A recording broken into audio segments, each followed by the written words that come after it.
It's little Joe the Wrangler, he will never wrangle more. His days at the Bermuda, they are done.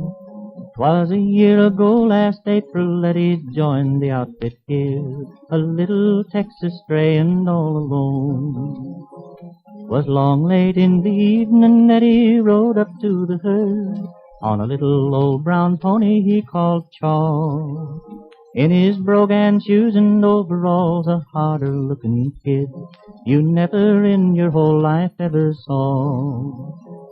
His saddle was a southern cack built many years ago, an OK spur on one foot idly hung, while his hot roll in a cotton sack was loosely tied behind, and a canteen from the saddle horn he'd slung.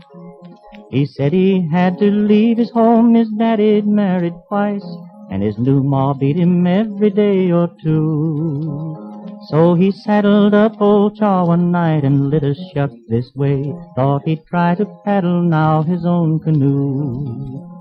Said he'd try and do the best he could if we'd only give him work, though he didn't know straight up about a cow. So the boss cut him out a mount and kind of put him on, for he sorta liked that little stray somehow. We'd driven to Red River and the weather had been fine. We were camped down on the south side in a bend, when a norther commenced blowing and we doubled up our guards, for it took all hands to hold the cattle then.